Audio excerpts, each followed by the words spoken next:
What is up, family? Dante from Above the Bridge here, letting you know that we're throwing our very first festival ever on August 2nd at the Fox Theater in Pomona. We got 13 bands and 2 stages for $30. Headlining, we got Ultra Q, we got Young Gatita, Slow Hollows, Nemo Lakes, Fat Evil Children, The Soaps, we got Bed, Chicano Mosh, Ridgeway, who am I forgetting? Lots more. Lots of bands, 13 of them to be exact. $30, August 2nd.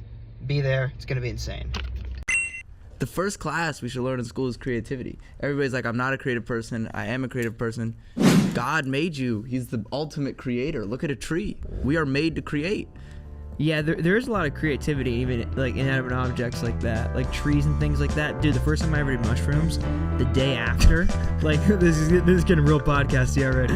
But like the day after, I was like doing just that. I was like, damn, like the world's very artistic in itself. Like I'm not a religious person, but however you look at it, I mean, there's a lot of art in the world.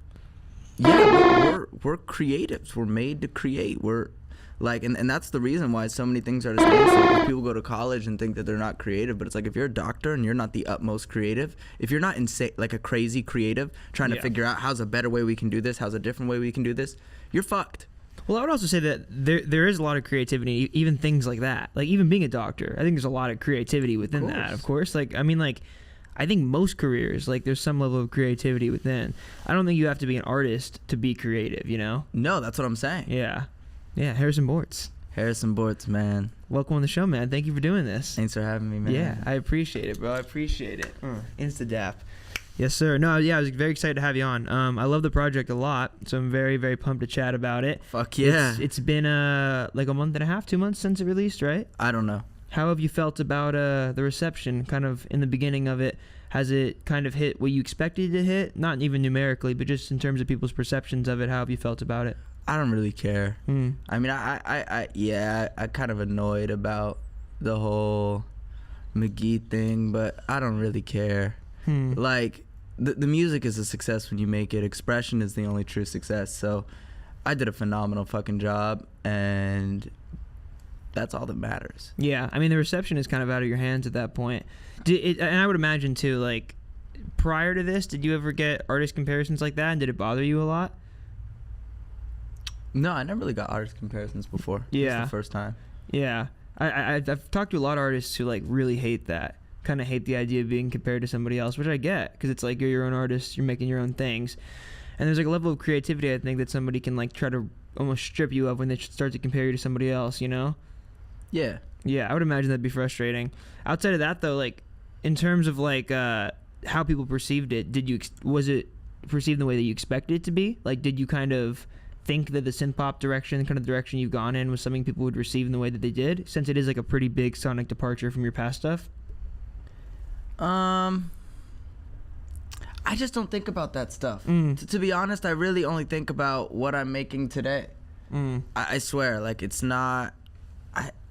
I don't care. I'm just too excited about being green and making a new beat. Like, that's what is occupying my mind. Yeah. So you feel like you're always going on to the next thing? 100%. Yeah, that makes sense. I mean, because you're also just like your catalog is so based in albums. You're very much like an albums artist from project to project. And I would assume you live in those worlds a lot, where it's like, do you feel like every new project's kind of like a new world for you as you're creating it? Look at me. Yes. Yeah. Yes, it's in a new world. Yeah. And I like to live in it. And yeah, I live the music, I breathe it, and that's the only way I know how to do it. And yeah, I think making albums is my only talent. Yeah. I think that's my highest skill. I'm not the best producer. I am not the best singer. I am not the best anything, but what I am great at is curating a cohesive thing. And that's what I love to do. And that's what I think the world is missing that I can give to it. Yeah, I mean, the cohesion of an entire world, I think, is something now in, like, the streaming age that gets overlooked a lot.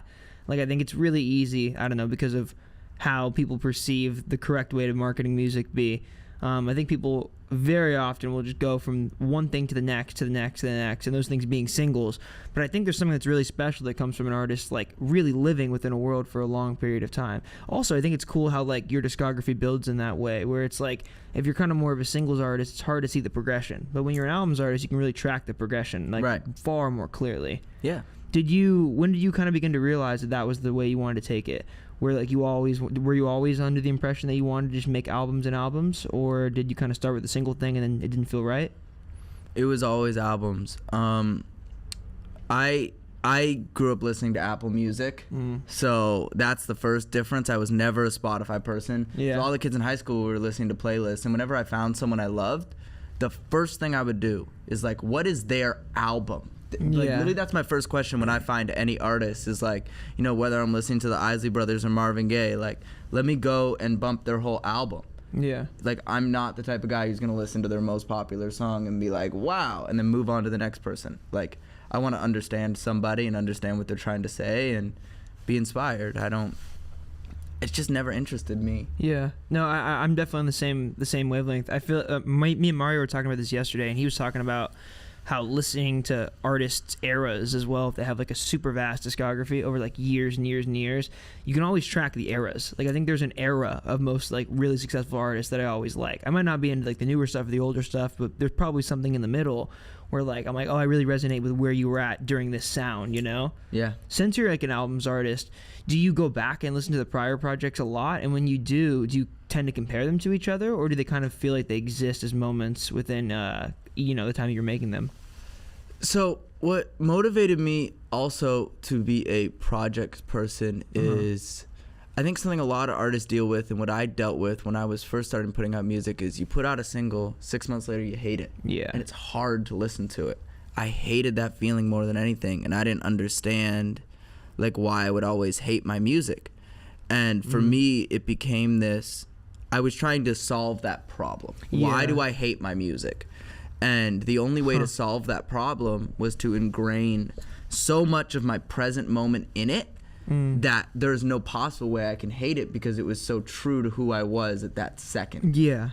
And that's success to me. Yeah. You know, like the way I view success when making music is, how is there so much of my present moment that when I listen back to this in 5 years, I'm gonna get the biggest fucking smile on my face, because I'm like, wow, that's who I was.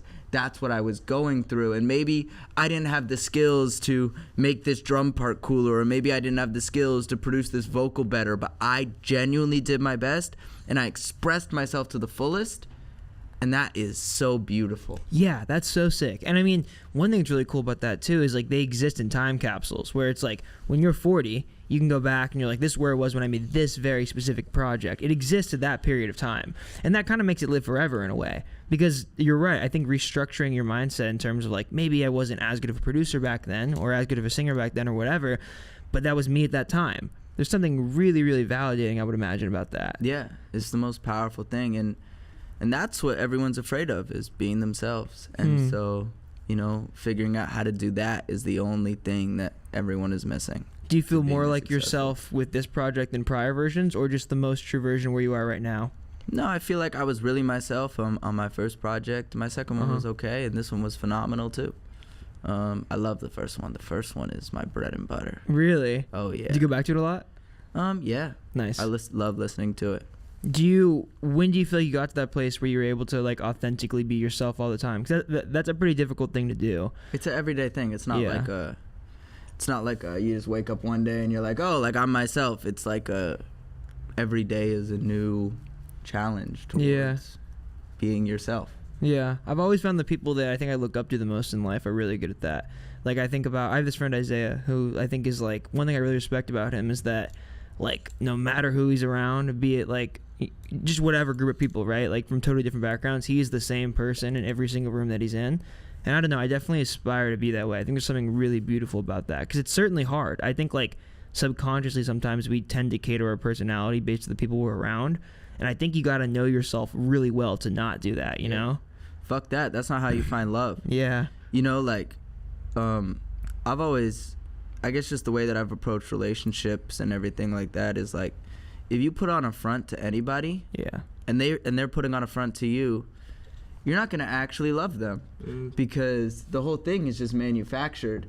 So, like, if you're actually looking for love in this world, it's so much better to be yourself and to get shit on.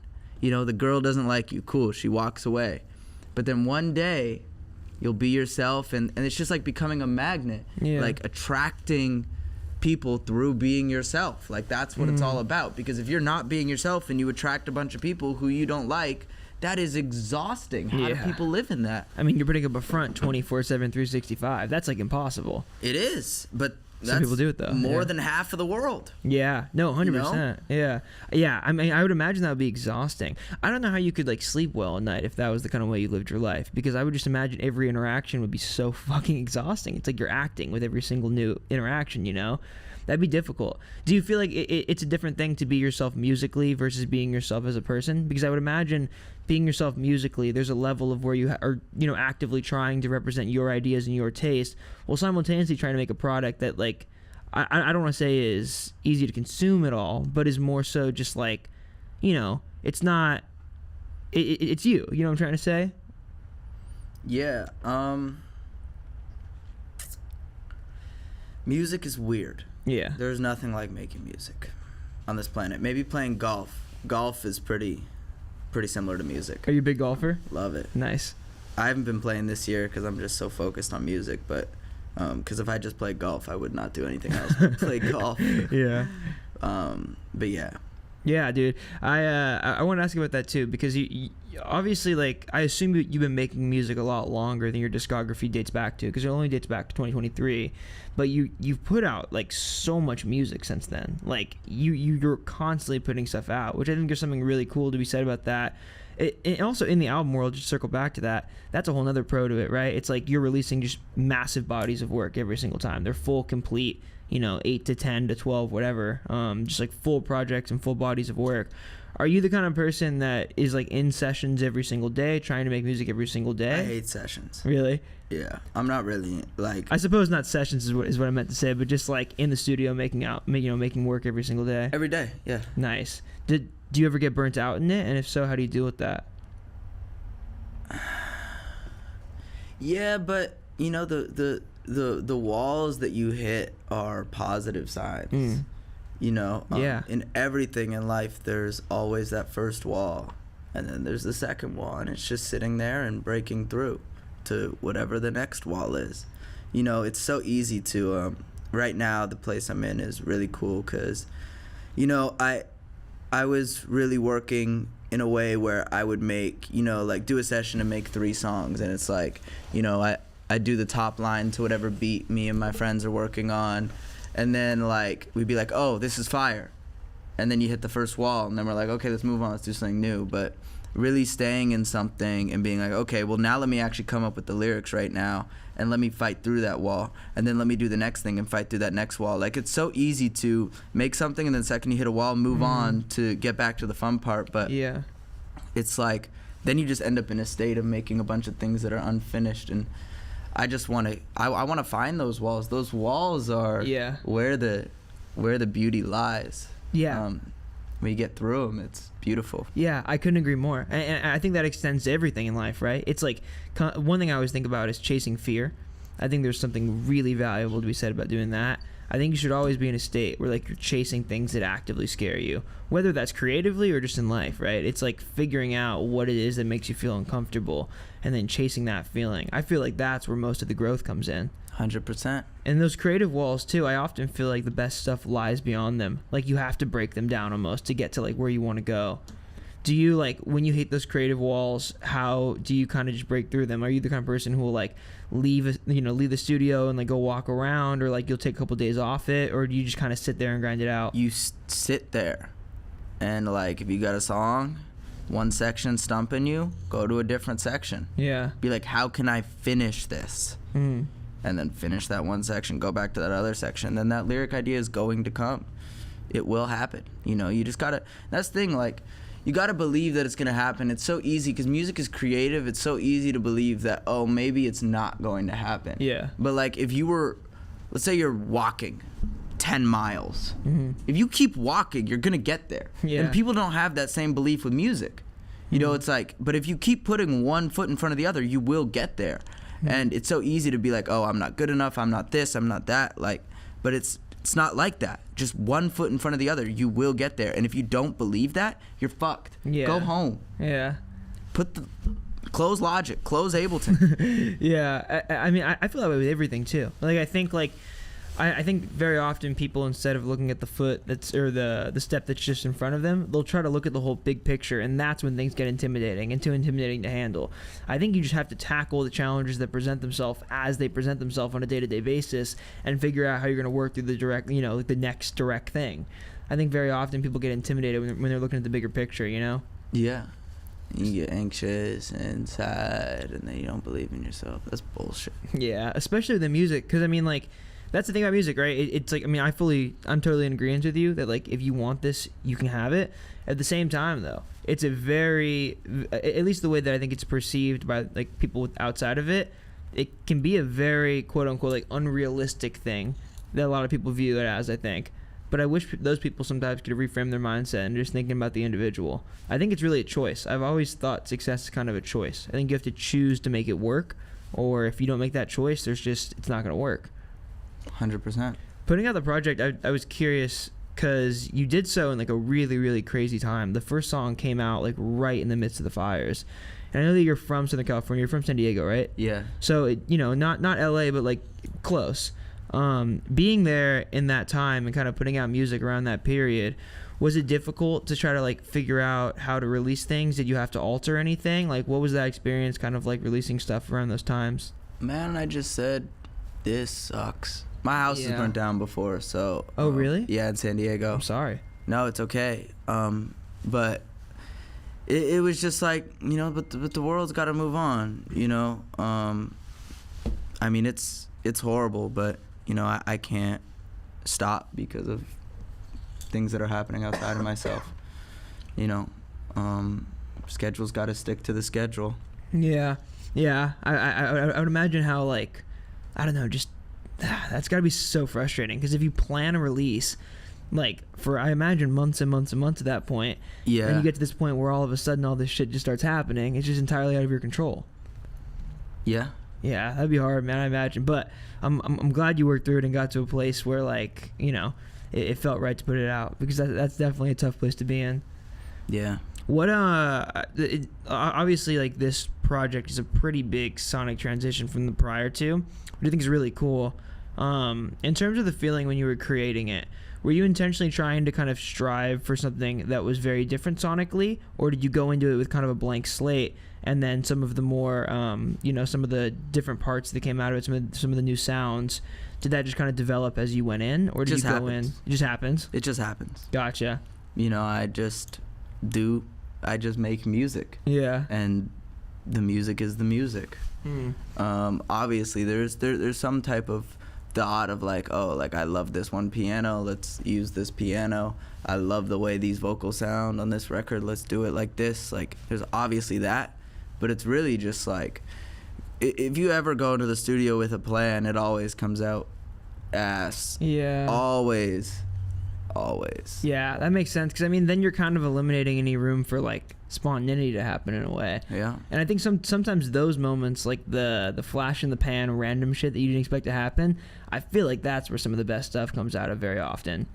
Oh, that's where only the best stuff comes from. Yeah, like things you weren't expecting. Yeah, it's all about those high energy moments that just somehow creep in and walk in. And the most important thing about making music is knowing when to push record. It's not about what you're recording. Interesting. That's the most important thing. What do you mean by that? Like, when to push record? You have to push record when the magic is there. Yeah, so it's just like knowing what to capture when. Yes, and sometimes the not perfect thing is the best thing. Yeah. Most times the not perfect thing is the best thing. People are always striving for perfection, but the imperfection is what has all the reality in it. Yeah. So, yeah, all it is knowing when to push record. Don't try to re-record that vocal that's a little fucked up. Yeah. Keep it. That's real. Yeah. Whenever I'm trying to like re-record a line or anything like that, like the only thing going through my head is like, don't even try to sing this the perfect way. If you try to sing it the perfect way, what you're gonna do is re-record it 50 times, and it's never gonna be perfect. Yeah. But if you just try to sing it in a way that's convincing of what you're trying to say, it'll be done in 2 takes. Yeah. That's it. That makes a lot of sense. I say this a lot, but I always think most of my favorite singers aren't necessarily good technical singers. No. They're always the people who are the best at expressing their emotion through their voice. That's it. like that. It's just capturing that raw emotion, and there's so much of that on this project. The live session you did for it, I really loved, because it definitely felt like that. It really felt raw and just like honest in a really, really cool way. And like I would imagine that there's probably like part of you that wants to go back and just like you said, hammer out that very specific vision you have for it. But you're right. I think the further you do that, the further you stray away from that moment. You're no longer capturing the moment, you know? Yeah. I mean, Spin has no lyrics in the verse. That was just the first take I did. Oh, really? I swear, there's like kind of lyrics, and it sounds like there's lyrics, but I never wrote lyrics or re-recorded any. That's just the first one. It felt good. Yeah. Yeah. I think more people need to allow their feelings to inform stuff, dude. I feel like you can get stuck in this thought loop as an artist where it's like you're just so obsessed with figuring out like how to get to the exact like picture perfect vision of what you had in your head, but you'll never get there. Yeah. There's no way to like actually capture that. So it's just like figuring out like how to best express that moment in time, you know? Were there any like really early sessions you did for the album that informed the rest of it sonically? Were there any tracks that you think kind of like showed you the way that you wanted to have the rest of it go? The White Lines was everything. I mean, I took a voice memo of me and my friend recording in the studio, and then we ended up, this is on the same concept, we ended up producing the whole beat. Yeah. And it didn't have any emotion, it didn't have any feeling, and I just took the voice memo and I chopped it up, and I just made the song off the voice memo and just added drums to it. Like, that's all I did. Yeah, you say that in the beginning of the song, right? There's like a little voice part in there. Yeah. Where like you're talking and you say like, I'm just gonna chop this up. I'm just gonna chop it up. So it was the original. It was like the original voice memo you took? It was us writing the song. Oh, the song didn't exist. Yeah. And that's what, like, I just really want people to understand how fly that is. Like, that's how I write music. 2 minutes. It was just like the song didn't exist, and we just jammed, and then all of a sudden, like, we captured that magic moment. You know, I knew when to push record. And did it feel right immediately? You knew? Of course. Yeah. It's just like an out-of-body experience. Yeah. And they happen. Yeah. And they're great. That's the kind of shit that makes you obsessed with making music, I think. That's like why you go back. It's like constantly chasing that feeling, you know? Like trying to get to a place where it's like you're capturing that every single time you're making music, I feel like should always be the goal. And I think you're right in saying that like the polished stuff sometimes lacks the emotion. I really feel that way. I think it's easy too to try to like perfect everything, but you just lose it. You lose the original emotion. It's so hard to perfect things. Yeah, well, I don't think you can. No, it's impossible. Perfection is not real. Yeah, it's also like it's all about restructuring like your perspective on perfection too, because like I don't think there's anybody who's gonna like or make something that everybody agrees is like, I don't know, quote unquote perfect or whatever. And I actually think like, I don't know, too much like mixing and mastering and perfecting things sometimes takes like the raw feeling out of it. So I totally feel you on that. I'd rather die than have someone mix my song. I'm telling you. Do you mix yourself yourself? Yeah, I throw chairs across the room. I get really angry if I hear a master or a mix. Mastering's a conversation we could talk for 30 minutes about. Yeah. Do you master all your stuff as well? I don't even master it. Oh, none of it? Clipper on it. Oh, interesting. Have you always done it that way, or was there a song that informed that? Man, it's just like, why do I want my music to look like this? It's not. What is musical about that? Yeah. Like, why should the quiet thing be louder? Please explain that to me. Yeah. I don't get it. Or like leveling, like, yeah. Leveling, sure, like, but like if there's a quiet part of the song, it should be fucking quiet. Yeah. Why does it need to be loud? It's meant to. Dynamics is one of the things we have to express emotion. We have harmony, melody, rhythm, and dynamics. Maybe I'm missing something, but those are like the main tools we have. And then you go to like a modern mastering thing, and it's like, just compressed. Yeah, compress it. Wow, that's great. Compression's cool. You put it on some drums, it'll get you some good transients. But like, maybe we need a soft part. That's okay. Yeah. Wow, that's I honestly, like, I've never thought about it. I've never thought about that in terms of a mastering concept, because I guess I just don't know enough about mastering to even think about that. You haven't listened to Apple's the worst, man. Apple keeps re-releasing remasters of Purple Rain. Why? I don't know, and they sound horrible. We want to hear the one that was made on tape and that was that had dynamics. Like, we don't want to hear the version that's like made for 2025. It doesn't sound as good. I don't care if it's level for the radio or not. Yeah. They can turn up the radio. There's a volume knob. Yeah. Like, what are we doing here? Yeah, that's an interesting perspective too. It's like you don't really want to have that effect where your entire album you can have the radio knob at the same volume, right? Like, you want to have the dynamics to where, like, the quiet stuff maybe you want to turn up and the loud stuff maybe you want to turn down, but that's part of the listening experience. Right. That's a whole aspect of it. Right. Dude, I feel that way very strongly in the live setting. I think some of the most, like, incredible live performances I've ever seen have that. They all have that level of dynamic, right? Where it's like there's huge impactful moments that are just so loud, and then there's such, like, soft, subtle moments where it's like you're kind of being taken on that journey. There's a friend of mine, Maddie, described this to me one time. She was telling me how she writes out her set list for every show, and she rates all the songs in terms of dynamic. So, like, 10 being a really, really loud, abrasive one, and then 1 being really soft, like, subtle moment. And she tries to put all the 10s next to the 1s and all the 1s next to the 10s. So it just rides like this roller coaster, I like that. In the live setting, is that something you think about a lot, the dynamics of it? I don't know. I just do what feels right. Yeah. I try never to get that scientific. Yeah, that makes sense. And I'm also lazy, so like I'm gonna decide 5 minutes before I go on stage what I'm gonna play. Really? Swear. Interesting. Does that in attempt to, like, kind of capture that rawness of it and how it feels in the moment? I don't know. It just feels right. It's just who I am. Yeah, that makes sense. And be who you are. Fuck yeah, that's sick. This project too had a lot more, like, I suppose, singing on it, you could call it. I mean, you've certainly sung on prior things, but, like, I think this one it's a lot more like raw, unprocessed vocals. I was curious, did you, like, do a lot of work on your voice in preparation for this project? Or? Yeah, I mean, I've had a singing coach for years, actually, and I just never figured out how to sing till this year. Interesting. I swear, it just clicked. Do you know what about it? Like, did it start to feel right? I have no idea. It just clicked. Interesting. I have no idea. It just clicked. Was your style different? Like, did you kind of approach it different stylistically on this project? I assume so, because the sound's so different. I just do it. Yeah. You know what I mean? I just do it, and it comes out, and I like it. And then I'm like, oh, I like this. Cool. Let's keep doing stuff like this. Yeah. You know? That's it. Yeah. I mean, all the vocals on the project are far more raw. Like, I think that's one thing, too, is, like, your voice comes across very differently. There's also, like, less, I don't know, like, rap isms on this project, I guess. Like, it's all, it feels more like in the singer-songwriter universe. Yeah. Which is cool. But then again, I don't know. I think labeling things genre-wise is dumb.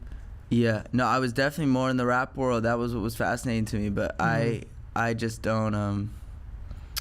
when the McGee album happened, it was just like a crossroads between Netspend and McGee. Yeah. And I picked the other road. You know, I was not walking down that Netspend road. Much love. I think the music's beautiful, but...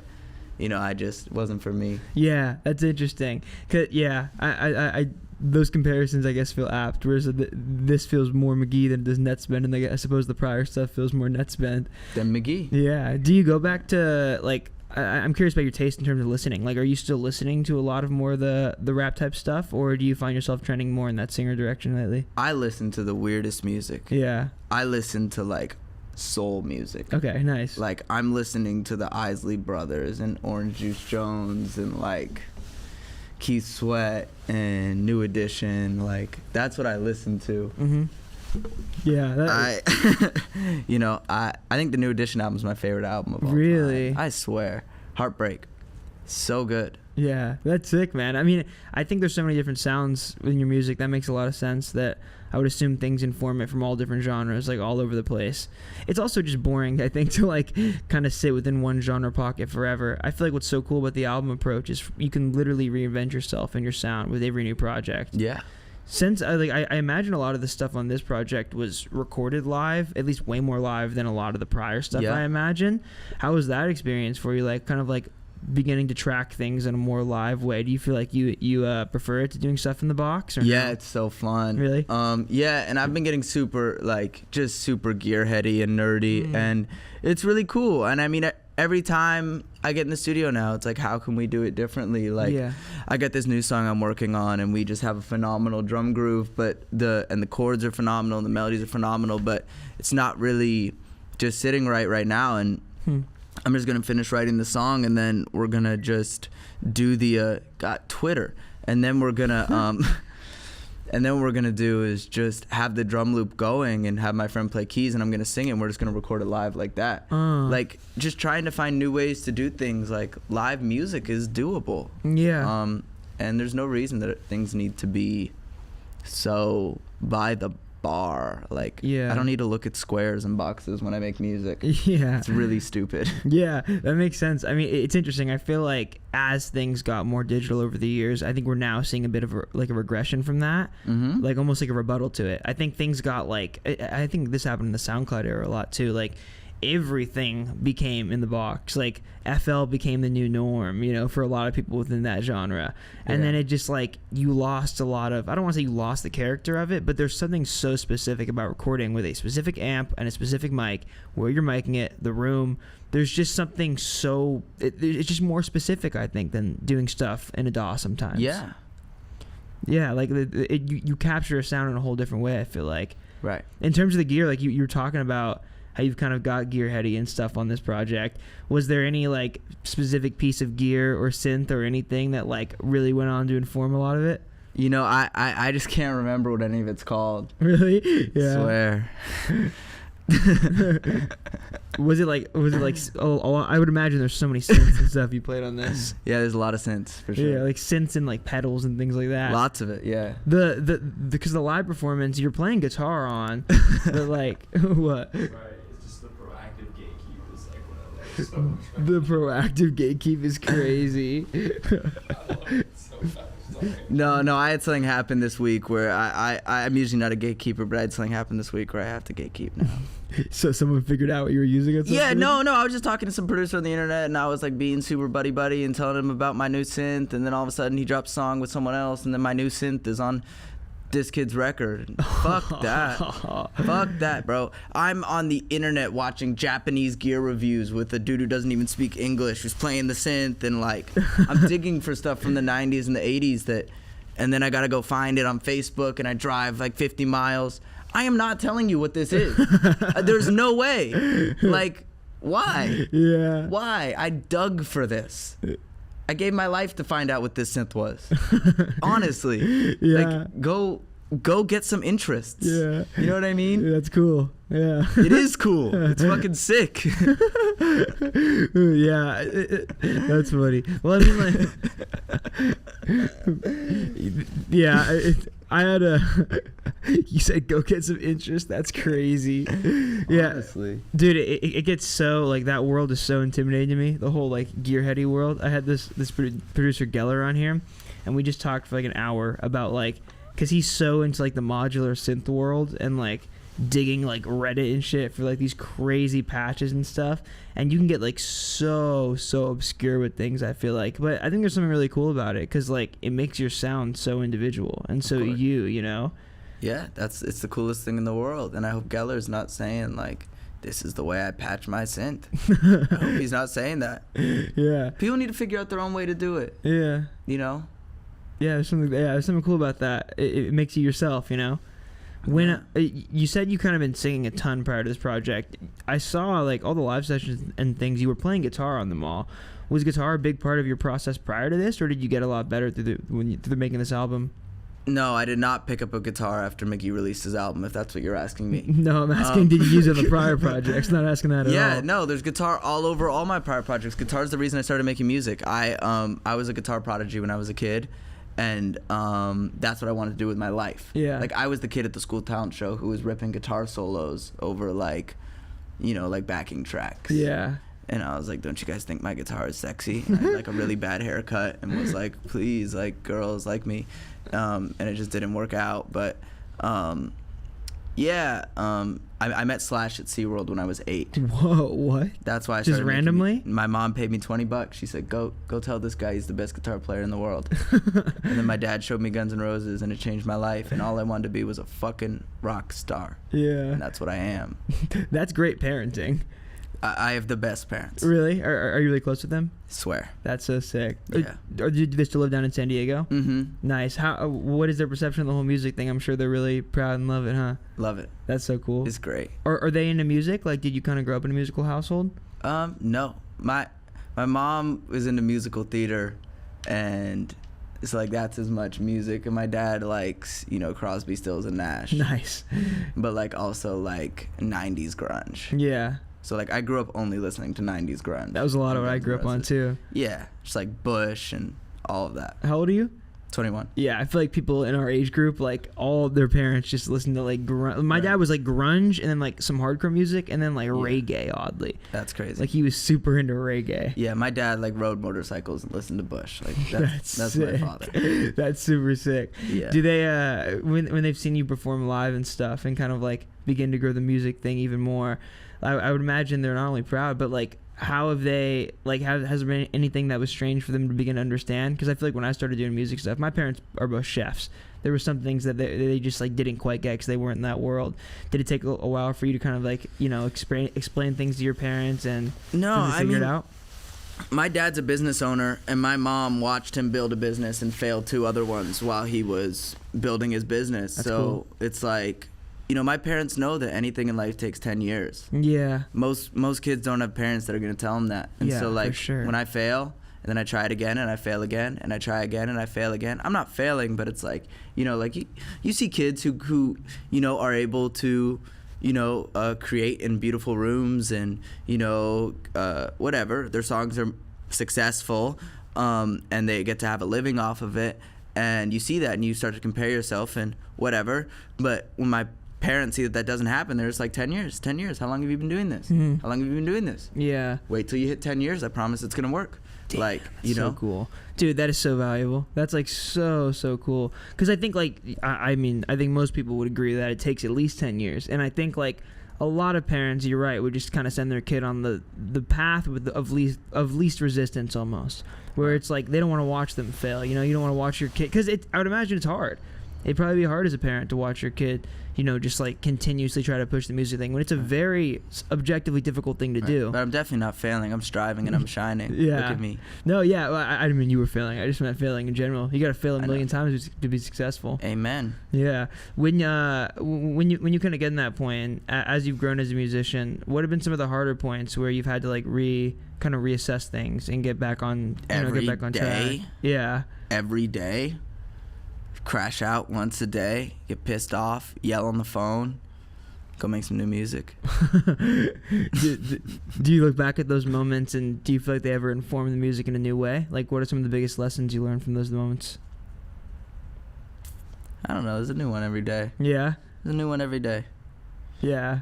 That makes sense. I think hitting those points, though, are sometimes how you get to the next one. You kind of got to go through them, you know? Yeah. 100%. Do you feel like there's been a in terms of like not only like reception, I guess, but in terms of like sonics and like things beginning to like unfold and you figure out what you sound like as an artist, do you feel like any of the 3 projects have been like especially informative to the way you want to go in the future? I don't know. I do something new every time. Yeah. I don't know, man. I think this project was was me learning how to sing and learning how to write songs. That's what this was, you know, and, you know, the first project was me finding my confidence, and, you know, like, it's like, I kind of just pick up something new in every project and just bring whatever I picked up that was most valuable into the new stuff. Yeah, that makes sense. You're kind of like reinventing yourself with every new project. Yeah, we reinvent ourselves every day. Yeah. You know, effortlessly, you know, change is inevitable. Yeah, and I actually think like you can't fight it and you can't force it. Yeah, and you can't run from it either. No, the girl's gonna get over you. It's gonna happen. Yeah, you know what I mean? I mean, running from the change too is how you don't grow. I think you gotta like change to grow. You know, if you're not like constantly trying to figure out whatever the next thing is, you'll remain stuck in the past forever. I think stagnation is like a very, very tough place to be as an artist. Yeah, I mean, but you don't even have to try. It just happens. Yeah, but I think you can sometimes not embrace it though. You know. Sure. I think like change can come and you can try to like revoke it and like fight against it. But that's trying. Yeah. That's like, you know, just make something and go to bed, and then make something new and then go to bed, watch a fucking movie, like. And inevitably the change will happen. Yes. Yeah. It'll come. Work hard. Yeah, that makes sense. The lyricism on this project I want to talk about too, because I the way you write lyrics is really cool. I think there's a lot of like really it's almost very poignant sometimes. Like it feels like you're pointing to very specific situations sometimes, but kind of writing them in a lens that can be more, I don't know, more general. White Lines is a cool one because I do feel like, I mean, correct me if I'm wrong, but some of the stuff I got from it lyrically was you kind of trying to like battle with this feeling of like being an artist and like the difficulties that come with that. But when you wrote that song, I was curious what kind of place you were in. Like, was it a more... Because I couldn't tell. The song's pretty melancholy. Like, I can't tell if it's more of like a sadder song or a happier song or somewhere in between. The emotions of those lyrics, do you associate them with being in a good place or a bad place? Good place, for sure. Place? It's a confidence song. But it's definitely direct. I mean, that's like... Yeah. Every time I release a song, it's so uncomfortable because I'm talking about real people and real things, and I'm very open and honest about it. I say people's names. Yeah. I'm not afraid of that. I am calling out direct situations. I'm throwing disses. I'm throwing loves. And it's scary because people I know are going to hear it and feel some type of way. Yeah. But that's just me being honest. I don't really care. Yeah, I mean, there's certainly real life implications to it, you know, which can make it very difficult, I imagine. Every time. Yeah, I think every artist struggles with that though. It's like, how honest do I want to be on this song? Because there's like Harrison Borts the person, and there's Harrison Borts' life outside of music, and it's like, how does one change the other? That can be difficult. They're the same. With. You think so? They are the same for me. I promise you. But like, I mean, when they are the same. But when you're putting somebody's name or something in a song or talking about a situation, obviously that impacts the situation in real life, right? Of course. Yeah. Of course it does. I guess that doesn't mean it's two different people. I just think there's like this world outside of it, you know? Right. But I see them as the same world. Yeah. You know, it's I would say this in real life to your face. Yeah. I promise you. Yeah. I will. Yeah. And I'm just doing it in a public forum. Yeah. But it's the same. I'm just, you know, being myself and saying how I feel. Does that feel hard for you? Yes. Yeah. Yes, it is hard. I would imagine. Yeah. Because there's like, I do feel like the lyrics on the project are very vulnerable. Like, in your own way, which I think is really cool. It's like, even if you're not like, you know, crooning over an acoustic ballad, it's like you said, it's very poignant. Like, there's a lot of very specific references and stuff. Yes, there is a lot of specific references. Will you like go through a lot of rewrites? Like, do you ever try to like beat those out of yourself, or is it just always you and you can't change it? It just comes. I don't really ever I don't ever really sit down and write lyrics. Really? They just come. Yeah. You know, I just work on the song, and then I'll be like, oh, like I want to say that here, and then I'll say it, and then like I'll keep working on the song and be like, oh, I should say that here, and then I say it. Do they usually come last, or do they come while you're making the instrumental? It all different times. Yeah. Different times. It's always different. It's never the same. That makes sense. The vulnerability is definitely admirable. I feel like it's got to be hard to be that honest on a song. Yeah, it's fun though. It's exciting. I love it. Yeah. It's so fun. Do you feel like you grew as a lyricist through this project? Like, do you think you hit upon things you hadn't in the past? I think lyricism is like just honesty. That's the way I approach it. So it's like, if I was honest, I did good. I don't really, there can be growth in it, but in my world, it's just like, am I telling the truth? Am I not telling the truth? And that's the indicator of good or bad? That is it. Yeah. There is no good and bad. There's honest and dishonest. That's cool. Yeah, I like that. I mean, the first lyric, like, I love the first lyric on the project, because literally the first, I mean, outside of the clips of you talking, the very first lyric is, maybe I don't know, which I think there's something really, really cool about that. It's almost like you admitting, first thing on the project, that all this is kind of a work in progress. It's kind of like, maybe you don't have the answers. I think there's something really cool about that. I do not have the answers. Yeah. I don't. Yeah. In terms of like the order of the songs, was White Lines always going to be the first one? Yeah, it was just so cool with us writing the song and then transitioning perfectly into it. It was just so cool. Yeah. You know, it had to be first. Did the rest of itself, or did? And it was the first one I made. Like, actually, the songs are ordered in the way I made them. Interesting. Yeah. That.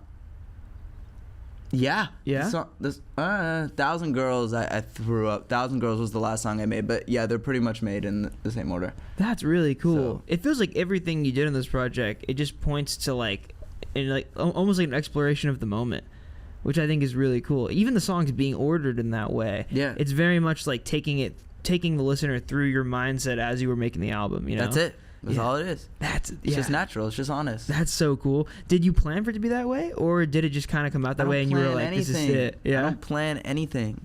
I have a schedule for my week in my pocket. This is just like a little, like a piece of paper. It's my Thursday, Friday, Saturday, Sunday, just because I'm stressed out right now. I got a lot going on. But you just throw it on the paper. I love it. Yeah, but that's as far as I'm planning, to be honest with you. Yeah. Oh, that's so sick. That's crazy you actually had the paper. Yeah, what else? Well, I feel like most people got like a notes app or like a notebook or whatever. I like analog. Yeah. Analog paper. I'm on the analog paper wave. I prefer analog, as you can tell by my album. I don't like GPS. But was a lot of the stuff before this album, that was mostly in the box, right? Like was a lot of that stuff coming on the DAW? For sure. A lot of it was DAW. I don't really use MIDI anymore too, which is great. Interesting. Why not? Because it sucks. You don't like it? No. Audio is way cooler. Yeah, that makes sense. I mean, like, there's a way more... I think you get way closer to what's in your head very often if you can, like, use an actual instrument. Or, actually, I feel like it's maybe not closer to what's in your head, but it's, like, a more realistic image. It almost paints, like, a different picture, you know? Just feels good. Yeah. It's real. It's a thing. Yeah. MIDI is not real. Yeah, it's like, it's computerized. But it's ones and zeros. Audio is audio. Yeah. How did you, just talking about that a bit, like, as there are more live instruments on this project, how was your growth as an instrumentalist? Did you grow up playing music, or did you kind of, like, have to pick things up, different instruments as you went along? I mean, I have learned piano pretty well over the past few months, which has been the best thing I've ever done in my life. I love the piano. But I mean, I've always known a good bit about music theory, the basics and a little bit more than that. So it was pretty effortless. I was just more excited when I was like, oh, this is cool again. That's phenomenal. Like, I remember my friend has a video of me the day after I listened to that fucking McGee album, and I was just throwing chairs, and I was so excited. You know? That's so cool. Excited. Yeah, it's oh shit, sorry. Bro, like, hold up. Are you good? Oh, okay. Kind of recording it in that way, like, I would imagine, sorry, that totally just made me lose my train of thought. What was I gonna say? Music theory. Oh yeah, that's what, thank you. I think that's cool, making music theory cool again. There's something really sick about that. I think sometimes people can get to this place where it's like they get over bombarded with it, and it gets to just be so much and so intimidating to learn. And even like once you learn it, to put it in practice. But it's cool, like the idea of like making music theory cool again. I think for a long time people just make this effort to kind of like, I don't know, push it away from the theory. But there's something really beautiful about it. Yeah, I think you're fucked if you can't. If you can't write a good chord progression and a good melody and a bridge and a pre, you're fucked. Yeah. You are not having a music career in 2027, 2028. Yeah. Go home. Yeah, I mean, it's just like the baseline of everything. It's like literally the basis of making anything, whether it's, on a computer or not. You still have to understand what it is that you're building, because you're building the same thing. Whether it's on a computer or on an instrument, you're building the same thing. You're just getting there in different ways. You still have to know where it's coming from. Yeah. Did you teach yourself that theory, or did you go to school for it? I have music teachers. Okay, gotcha. I didn't go to college. Gotcha. But you always you were like kind of taking independent lessons, and that's how you learned? Always, yeah. Nice. And just like learning songs on my own too. Yeah. What was the biggest informant in terms of you learning? Like, what do you think was the most helpful thing? Because I always think about that too. Like, I think learning songs, like, strangely, like, you wouldn't think it'd be the best teacher, but it's just like eventually you learn enough songs, you just learn so many techniques and so many different things in music theory. Eventually you learn how to play. Honestly, learning the piano has been the best thing for my life. The guitar is an instrument for idiots, so it's not laid out in an intellectual way at all, but the piano it's chromatic. It's right in front of you, so it makes a lot of sense, and I love that. Yeah. That's been a huge help for me. Yeah, I mean, like, I think if your goal was to learn every single instrument, where you would start is with the piano. 100%. I think it's the most, like, obvious informative of, like, any kind of music theory. It's like it's literally all laid out. It's the only in front instrument of that makes sense. I promise you. Was it harder for you to learn or easier for you to learn than guitar? easy. It's so easy. It's like skiing versus snowboarding. You know, Interesting. They have that like comparison to like, oh, like skiing is easy to start, but it's hard to get good at. Yeah. And guitar and like, you know, like snowboarding is, or there's like one or the other, whatever. I forget what it is, but piano is easy. Yeah. Easy to start. You just play the white keys. Yeah. You know. But then it's hard to get. And then you just throw a few blacks in there, and then it's a party. That's what they say, man. That's a crazy clip. That's a crazy clip. That's crazy. I promise I will not take that one out of context. That's wild. This project too, from a lot of the visuals and stuff and what you're putting out on social media, I saw that you worked a lot with Grant Lapointe on it. Was this like, were you working with other people on a production level prior to this album, or was that a new thing? No, that was a new thing for sure. How was that? Like, kind of being in a more collaborative space, how did it change things? Amazing. I mean, it was fun. I still was, you know, like finishing things on my own, which I think I will never stop doing. But it's great being able to spark ideas with people. I think that I need that, honestly, nowadays. It's like, interesting. I love being in rooms. I love jamming. I love, you know, and I love working with people who do their own thing. Like, I never want to work with someone who's catering to me. Ever. I want to work with someone who's got their own swag. Like, if they're ever trying to, like, cater something to me, I am out of that room. Well, it's also, like, what's the point of that sometimes? Because it's like, if they're not being themselves, and they don't even know me, so like, even if they're my best friend, they don't really know me or know what I want or know what I like. So you're really helping no one. You're not helping yourself. You're not helping me. It's not doing anything. And it's also like, why would you have somebody in the room if they're not adding their own flavor to something, you know? Exactly. I just want to find geniuses who are geniuses at what they do, and then I want to combine their genius with my genius and make a super genius. Did you know this was, for this project, did you know you wanted to work with Grant on it? Or who were the other like major collaborators on it? Grant, Steven Schaefer, that's really it. Nice. Did you know they were the guys you wanted to make it with? They're just my friends. That makes sense. You know, we just make music together. Do you feel like when you're in, like, can you always tell when you're in the room with somebody if it's right or not in terms of like a production meet? Yeah, that makes sense. Yeah, that's why I don't really do sessions. Yeah, it can get weird, bro. The whole session dating thing, it can feel very transactional. It's horrible. I hate it. I will never make music with someone the first time I meet them. Interesting. I refuse. Yeah. I refuse. I am not stripping and getting naked in front of you. I'm very sorry. That's a good way to put it. It's not happening. Yeah, I mean that's a good way to put it, because that's effectively kind of what you're doing. Like, especially with your music, because you're putting yourself out there so much. It's very vulnerable. Right. So it's like, why would you do that without actually knowing the person? You know, you also have to know if they're like the kind of like, if you wouldn't hang out with somebody, you probably shouldn't make music with them. You gotta know if they're dope. Yeah. Or they understand you at all, or they're a good person. Yeah, they're fly. I don't really care if we're friends or not, but if they're dope, they're fly. Yeah. I would imagine too, like, coming from such a production background, like self-producing all your stuff prior, it makes sense that you're always the one who wants to bring it across the finish line. Yeah. Because, like, I don't know, like, I would imagine just fully co-producing something can be a bit, like, your ideas would get bogged down a little bit, I imagine. Whereas, like, if you're always the person bringing it across the finish line. That's why artists can't make a cohesive project. Because they work with different producers, do you think? Because they're not a fucking producer. Yeah. That's like that's like the essence of making music. You look at the last 10 years of who the most successful artist is, they're all producers. Yeah. All of them. Kanye, Travis, like, they know their way around a DAW. They know how to do this, how to do that. So, like, their projects end up sounding cohesive. And the people who aren't producers, sorry, you better learn. Yeah, I think it also allows you to, like, have more taste. Like, I think if you're not a producer but you have very defined taste, you can't really explain what's in your brain to somebody to the perfect degree, you know? You kind of got to, like, do it yourself at a certain point. Yeah. Do you, like, I would imagine, too, like, yeah, that's interesting. Honestly, I've never really thought about that idea.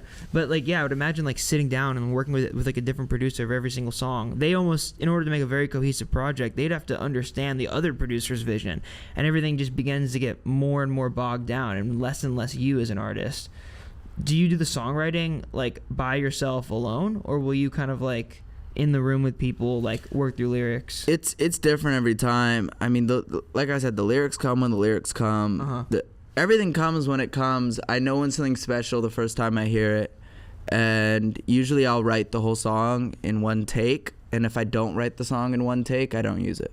Interesting. So you'll actively like throw it out if it didn't kind of hit the criteria. Yeah, if it doesn't work, if I don't have a magic moment, it's trash. Interesting. So you'll never like take something out from a session and then like just work on it over the course of a couple weeks? Fuck no. Nice. Fuck no. If I have that magic moment, it works. And I think it fucks with the producers I work with, because like they're like stressed out looking at me, like crossing their fingers, like, come on, Harrison, come up with a fire melody. Come on, Harrison. And you know, like it happens when it happens, and it doesn't when it doesn't. But you know, we're always growing and we're always striving. And I don't bounce music. I don't really do any of that. No. Will you do it? So you won't even like do it to yourself to go check it on like other speakers or something? No, like I don't think anyone has my music. Whoa. I swear, like especially the new stuff I'm working on, like even if you produced it, you might not have the record. There's something cool about that though, like bro, because it's so intimate. Yeah. It's like I'm not gonna share this sprout with you for like you to tell me what you. I guess I do care what people think sometimes, but most times I don't. Should I feel bad about that? No. I don't know. I don't think you should feel bad about it. I think it's I can't do that. Like if I'd be lying if I was saying that. I think it's really hard to like trust yourself and know yourself as an artist that much to get to a place where like you trust your taste to that degree where it's like who gives a fuck what anybody else thinks about it. Right, because when I get it, I know they're all gonna lose their minds. Gonna go crazy. Yeah, but I mean, also like since your process is so like catered around trying to find those moments, I think the moments are really individual. I think it's hard to feel that flash of lightning with people in the room. I think sometimes you're the only one that sees it. You know. We had one last night. Oh my god. Yeah. What were you making? Make something special last night? Oh yeah. Oh yeah. Yeah. Yeah, it's just drums and voice, and it is just. Oh, that's sick, dude. It's fly. Hell yeah, I'm pumped to hear. That's sick, dude. Do you think you always know immediately when that flash of lightning comes? And like, You feel it. You feel it? You feel it. Nice. You feel it. And is it ever difficult when people in the room don't feel it in the same way that you do? That's not possible. Really? That's not possible. Because if it's that intense, everybody must feel it. Everybody's gonna feel it. That's I promise sick, you. Yeah. We're gonna be jumping around, flipping couches. That's got to be the most exciting feeling in the world. We're gonna be doing it. Yeah. And then we need to step out, get some air. Like, holy shit, what the fuck just happened? That was a lot. That was a lot. I think it's cool that you put that much of yourself into the process. I think a lot of writers have a tendency sometimes to write absently, where it's just like you're plug and playing sounds that make sense or lyrics that make sense or melodies that make sense. But it's cool that for you, it's not really what makes sense. It's like one thing. And when you find that thing, you know it. Yeah, that's it. That's really sick, man. It's not complicated. Yeah. Just wait for the moment. That's cool, bro. The moment will come. Yeah. Well, dude, it was sick to hear about the album. I appreciate you sitting down with me. It's really sick. I think your process is really individual, which is something that I really admire. I think it's cool that you know yourself that much and you know that like when it's there, you hit it, and that's what you want to do. I think that's cool. It seems like you know yourself very much as an artist. Fuck yeah, thank you. Yeah, dude. Thanks for chatting about the album. That was a lot of fun. Hell yeah, man. Harrison Borts. I You didn't can't have to choose ask. who You you knew it. love, but you can still choose who you eat for breakfast. Out now. Where can they follow you? You guys have phones. It's really good. At Harrison Borts. Yeah. There you go. I don't know. Some people got the crazy aliases. Yeah, they do. Hell yeah, bro. Well, I love the project, man. Thanks for putting it out in the world, and thanks for sitting down with me, bro. Appreciate you. Fuck yeah. Hell yeah. Thanks, man. Music matters.